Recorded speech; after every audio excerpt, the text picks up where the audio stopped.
We romanticize a lot of things. We couldn't handle it. We're too soft now. Society's way too soft. I mean, like, you ever see that show Mad Men?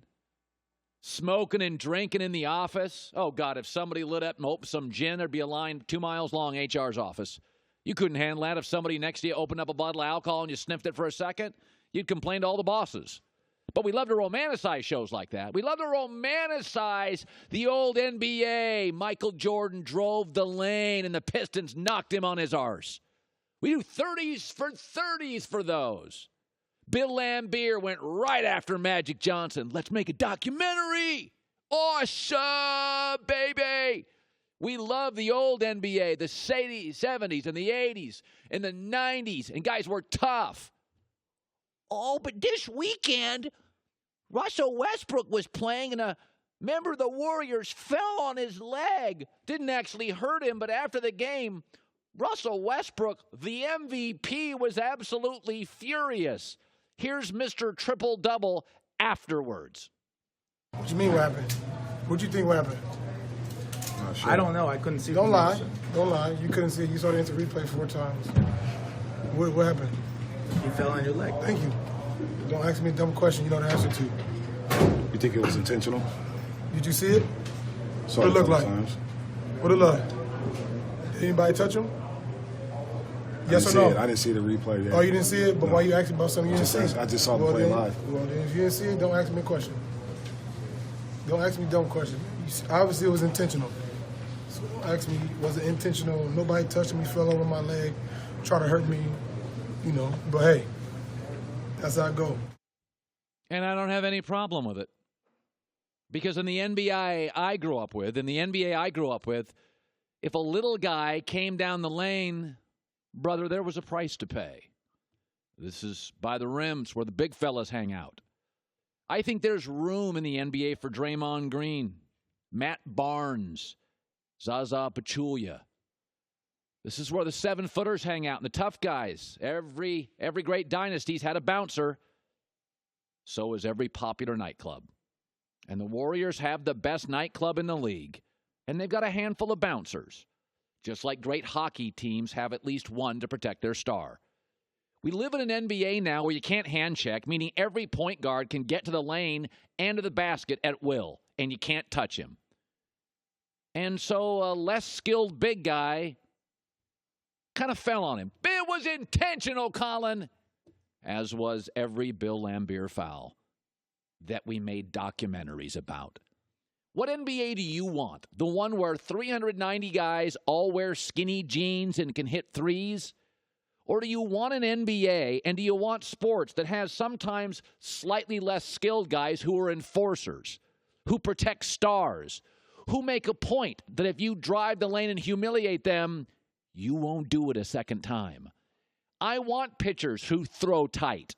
I want football safeties and linebackers who at the bottom of a pile make you remember them.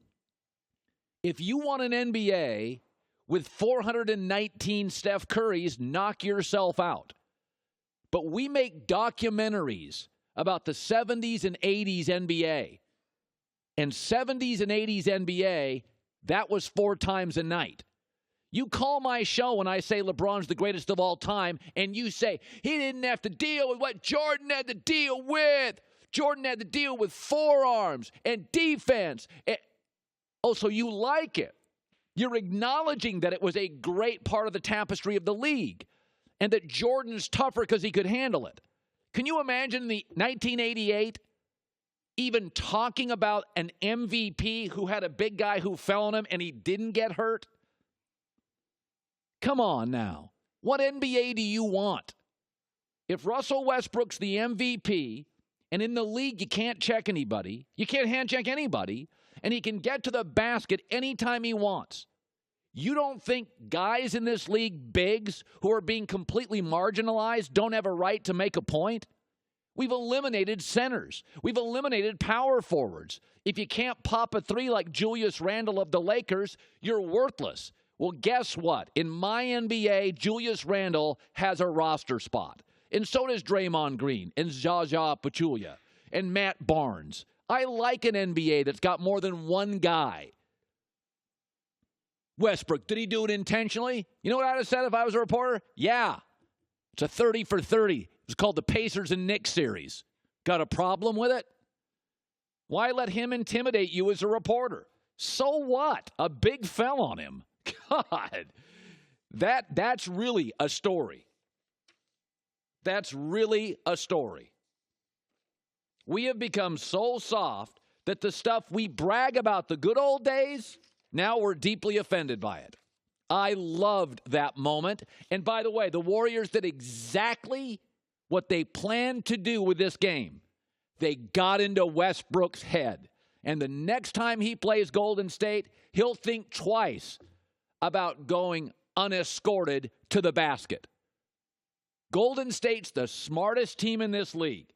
Owner, GM, maybe, coach, players, roster. This is what Lambeer did. He got into Michael Jordan's head. This is what McHale did. He got into Michael Jordan's head. This is what teams did with Magic and Isaiah Thomas and Michael Jordan and Scottie Pippen. If you're going to come into the lane, okay, this is a big guy territory. And I've got absolutely no problem with it. I have for years and years said the NBA's got 3 seasons. You've got the first season is up to the trading deadline. Veteran teams mail it in. Then you have the second half of the regular season before the playoffs. Veteran teams pick their spots. There'll be a game every couple of weeks on national TV. You know, Golden State, Oklahoma City, Saturday, ABC TV. Warriors showed up to play. Then you get to the playoffs, and the veteran teams take over the league. Kids have no shot. So Oklahoma City and Golden State played this weekend, and Golden State took it seriously. And Golden State destroyed Oklahoma City. Westbrook, Paul George, and Melo got humiliated. Now, Golden State's next 5 games, at the Knicks, at the Wiz, at Atlanta, Brooklyn at home. Golden State won't care. Next Thursday on TNT, the Warriors will take the Spurs on. They'll care again. Again, the first half of the NBA season for great veteran teams like the Warriors, they don't care. They get bored. Post-trading deadline All-Star break, they start to pick their spots. There'll be a handful of games, 6 to 8 in the second half. LeBron shows up to Golden State. They go to LeBron at Golden State. San Antonio at home. Russell Westbrook shows up. They're going to prove their point. Never forget that last year, Golden State in the last 33 games, do you know what their record was? 31-2. Saturday night, I've always kind of rolled my eyes at the NBA media, not all of them, but many of them, that hyperventilate because of October, November, December, and January. This league is run by great veteran teams. Warriors don't give a rip. They gave a rip Saturday, and when they host the Spurs at home in about 2 weeks, TNT, they'll care again. But Colin, I pay full price. That's a you problem. That's your issue. If you have a dynasty in your hometown, they don't play hard every night in the regular season. They just don't. They pick their spots. But Colin, what about when Oklahoma City and Russ beat Golden State? You didn't say anything.